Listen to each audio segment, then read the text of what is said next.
En el capítulo anterior hablamos de cómo se habían desarrollado las curvas de sensitometría o curvas características o curvas HID. En la imagen electrónica no existe propiamente una curva como la HID, lo que hay es una curva de transferencia y normalmente incluso esas curvas no se utilizan por parte de los operadores, sino que las herramientas que se emplean son osciloscopios como el monitor forma de onda y el vectorscopio. En estas curvas para la imagen electrónica realmente no existe con propiedad, con rigor, no existe un hombro, no existe un talón. Básicamente, llegado a un voltaje concreto, las altas luces se queman completamente y llegada a una ausencia de voltaje, obviamente los negros quedan totalmente empastados. Con lo cual, los fabricantes durante años han tenido que idear determinados algoritmos de compresión para imitar el comportamiento en las cámaras electrónicas de lo que sería el hombro y el talón en las emulsiones fotoquímicas. Estas modificaciones, esta especie de compresión para conseguir, ya digo, cierta compresión y conseguir que hubiera una curva realmente en esas partes con una gradación muy suave, se ha hecho mediante la modificación de elementos como el pedestal maestro en los negros o el ni en los blancos. Como hemos dicho en el capítulo anterior, el ni es la voz inglesa que equivaldría, entre comillas, a lo que nosotros llamamos hombro, a pesar de que en inglés significa rodilla, pero bueno, son articulaciones en cualquier caso. Mejoras definitivas en este sentido, sobre todo en las cámaras de captación digital, han venido por medio de la aplicación de curvas logarítmicas propietarias.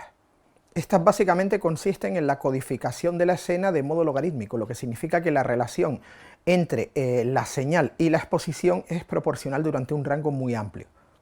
Por eso cada paso o stop de la curva logarítmica incrementa la señal en un intervalo idéntico. Las curvas logarítmicas se parecen, al menos en su forma, a las curvas que utilizábamos en la emulsión fotoquímica, pero debido a las diferentes características de un sensor con respecto a las emulsiones fotoquímicas, las características de color son esencialmente muy diferentes. La práctica de codificar señales por medio de un proceso logarítmico se realizó al mismo tiempo que se avanzaba en el desarrollo de los sistemas de escaneo de negativo para su conversión en archivos digitales Cineon de 10 bits. Este formato, que fue diseñado a mediados de los años 90 por un grupo de ingenieros de Kodak, liderados por Glenn Kennell, se utilizó al principio específicamente para sistemas de VFX, o sea, para efectos visuales. Aunque ya no existe básicamente el formato Cineon, sí que fue la base para el formato de intercambio de imágenes o intercambio de archivos digitales, o DPX, que es su acrónimo en inglés, y que desarrolló en su día la SMPTE, que es la Sociedad Estadounidense de Ingenieros de Películas y Televisión. Glenn Kennell, como tantos otros talentos de primera línea que llegaron a trabajar para el gigante de Rochester, que era Kodak, terminó abandonando la empresa. Bueno, básicamente porque, a pesar de que la empresa invirtió muchísimo tiempo y muchísimo dinero en la captura digital, de hecho una revolución que ellos mismos iniciaron, no consiguieron entender el modelo de negocio que iba asociado a esa novedad, y ese fue el motivo principal por el cual sus estrategias de negocio no funcionaron en absoluto. Recordemos, como contamos en el capítulo anterior, que la emulsión fotoquímica tiene algo en común con el sistema de visión humano, es que tiene una respuesta logarítmica y no lineal a la luz. Es decir, que para aumentar la exposición en un paso es necesario duplicar esa cantidad de luz. Se puede reproducir la misma respuesta de la percepción humana por medio de una función de codificación logarítmica que consiga que cualquier intervalo numérico equivalga exactamente a un aumento idéntico de la exposición con independencia del tramo de la curva de exposición donde éste ocurra. Durante el proceso de postproducción digital, Kennell se dio cuenta de que era imposible preservar las características únicas, sobre todo el hombro y el talón, de una emulsión fotoquímica si no se cogía la curva característica de esa emulsión y se codificaba de forma logarítmica. Por eso ideó la curva de codificación Cineon-log o Cineon logarítmica, para poder escanear en su totalidad la latitud absoluta de una emulsión fotoquímica, el rango dinámico máximo de esa emulsión fotoquímica, y poder manipular el archivo digitalmente y convertirlo en un archivo logarítmico de 10 bits de profundidad de color. En esta curva logarítmica los negros se cartografiaban a un valor Cineon de 95. Estamos hablando de una curva que tiene 1024 valores, va de 0 a 1023. Pues bien, insisto, los negros se cartografían o se mapean, odio la palabra, en el valor de 95, dejando espacio para que existieran negros más profundos o más empastados y para que existieran blancos más blancos, imitando de esta manera en la mayor medida posible el comportamiento y las características de una emulsión fotoquímica típica. Forzando el revelado del asa de la emulsión fotoquímica a valores superiores al original, al estándar de esa emulsión, se consiguen detalles y pequeñas gradaciones del negro. Si se hace el proceso inverso, aparecen detalles que no aparecían hasta ese momento en las altas luces. Toda esta gradación, toda esta latitud y respuesta de la luz que solamente tienen las emulsiones fotoquímicas por comportarse a la hora de exponerse a la luz de forma logarítmica, las podemos imitar de este modo con una señal digital.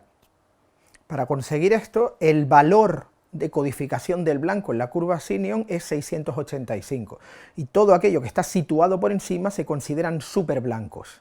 Tras numerosos experimentos, en el año 1993 se realizó el primer escaneo con este tipo de curva a una resolución de 4K y con 10 bits de profundidad de color de una película que se hubiera filmado con emulsión fotoquímica. En concreto, fue nada más y nada menos que Blancanieves y los 7 enanitos, el clásico de Disney, de 1937.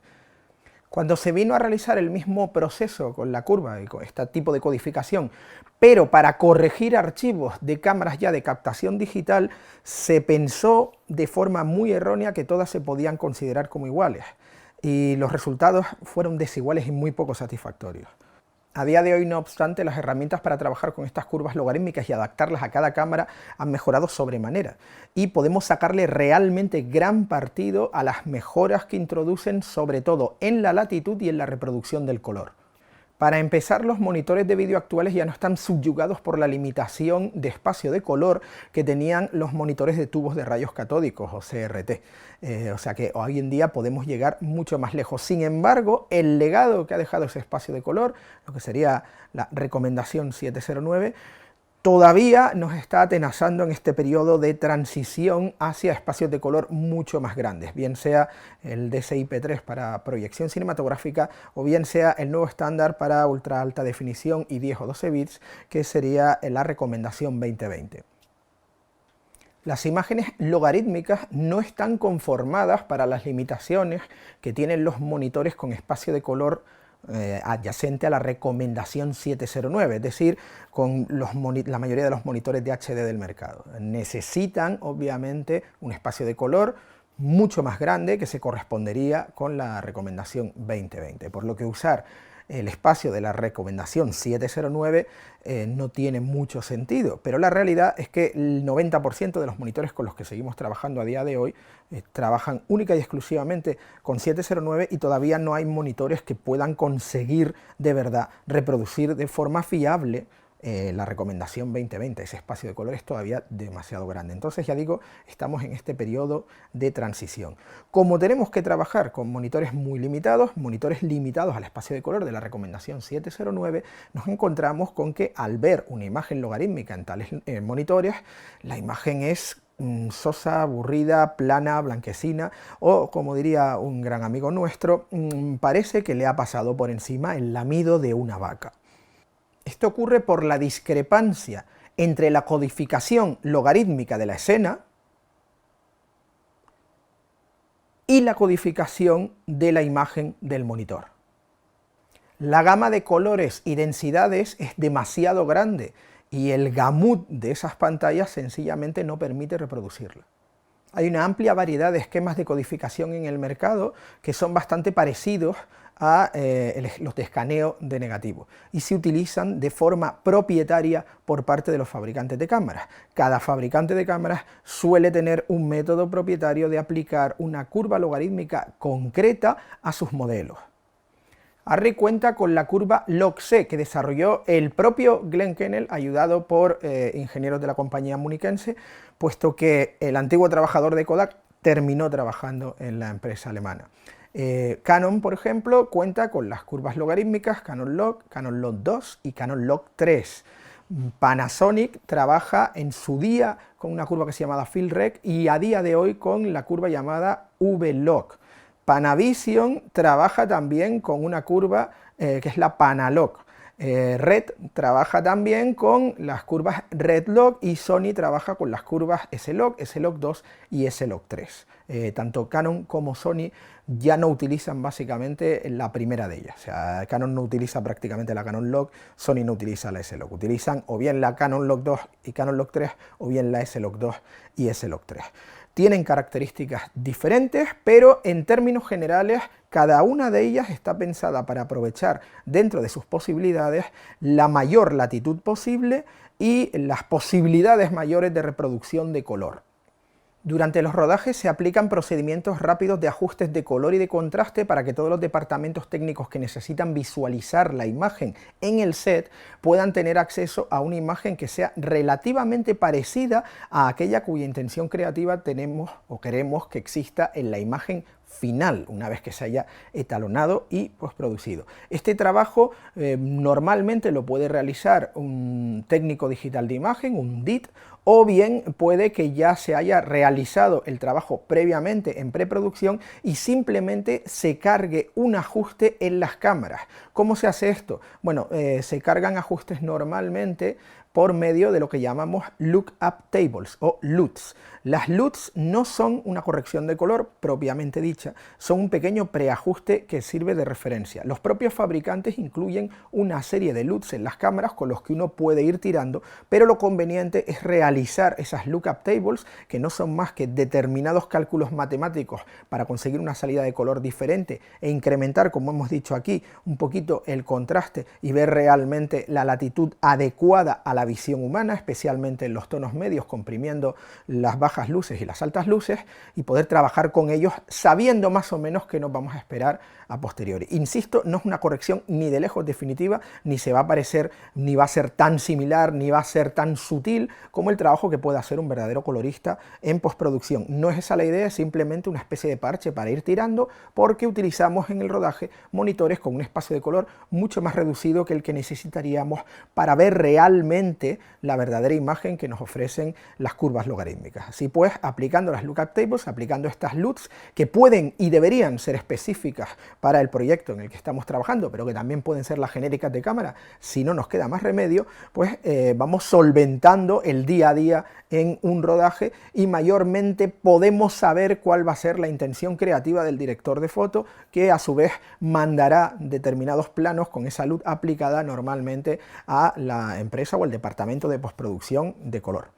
Podemos establecer una analogía entre la codificación logarítmica y el negativo original de una emulsión fotoquímica. Si bien para que la analogía sea completa, deberíamos estar grabando los archivos de datos en RAW.